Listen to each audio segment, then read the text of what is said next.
Hai, Assalamualaikum semua. Terima kasih kerana menonton channel saya. Terima kasih kepada yang bertanya, Hana. Okey, cara untuk hidekan kolom ataupun row atas dan bawah supaya kita nak tengok Excel kita dengan data yang besar dan senang. Okey, let's go. Terima kasih kepada yang bertanya soalan. Bagaimana cara kita nak tengok data ni? Contoh ya, data ni panjang dan besar. Kalau kita pergi ke hujung sini, kita tak nampak yang pertama tadi.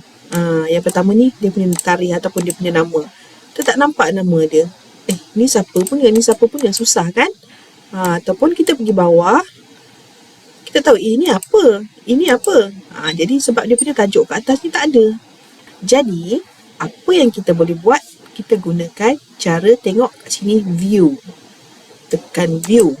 Okey, anda pergi atas, saya nak tengok nombor bulan, saya nak tengok 1, 2, 3 ni. Okey. Contoh kita tengok yang ni dengan ni, kita letak cursor kita di sini. Maksudnya bahagian atas, bahagian bawah ni kita boleh tengok. Kita letak cursor kita kat sini. Kita pergi dekat view. Ambil freeze panel. Pilih yang kiri atas dengan kanan. Tekan freeze panel. Bila tekan freeze panel tu, dia bahagian atas dan tepi ni dia tidak akan bergerak. Yang bergerak cuma data. Contoh, kita pergi ke tepi sebelah sini, kita tengok nombor 1, 2, 3 dia tak berubah, betul? Ini kita boleh tengok dan kita tahulah yang ni nombor 1. Dan juga nama ni kita boleh turun ke bawah, nampak? Ni kolom nama, lokasi, dan kolom ke atas ni tidak berubah. Itu cara dia. Okey, kalau kita nak ini semua seperti sedia kala, di mana kita boleh tengok dan bila kita bergerak dia pun bergerak, kita pergi letak kerja kita kat sini balik semula. Kita tekan freeze panel, tekan unfreeze panel. Tak, tekan sini. Jadi dia akan bergerak balik semula. Nampak? Tak nampak atas ni. Yang kalau bergerak ke tepi ni tak nampak tarikh dah. Okey. Contoh yang kedua, saya tak nak tengok ni bulan dengan nombor, saya nak tengok nama dengan data-data ni. Boleh? Cara dia yang ni anda hide kan? Tekan dekat atas ni, ambil hide. Okey, lepas ambil hide, lepas tu letak cursor dekat sini. Letak cursor dekat sini, pergi dekat freeze panel, tekan freeze panel. Dan ini tak akan berubah. Okey, cuba tengok tak akan berubah. Okey, ini akan kekal. Nampak?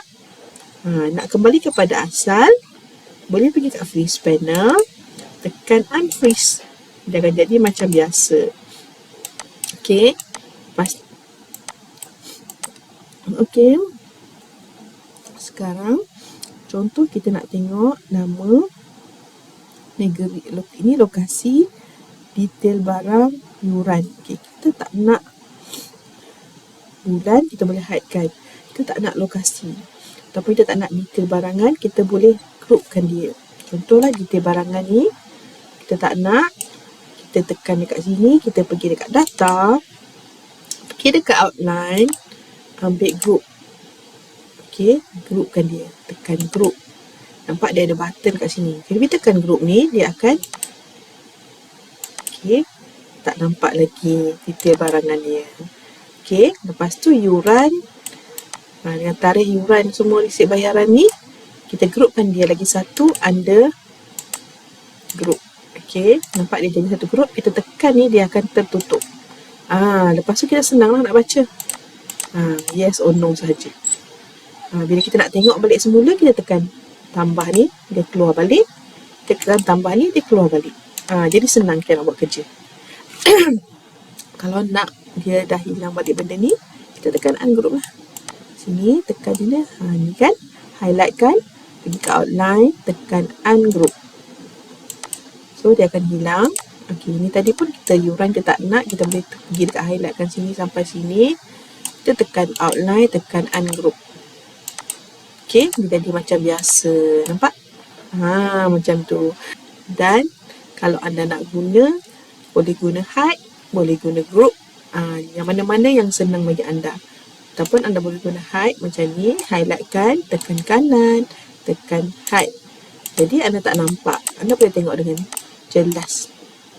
Bila nak tengok balik, anda kena highlightkan ini, tekan kanan, unhide. Anda boleh tengok semula kolom yang anda sembunyikan tadi. Okey, itu saja perkongsian hari ini. Semoga membantu. Terima kasih kepada yang bertanya. Assalamualaikum.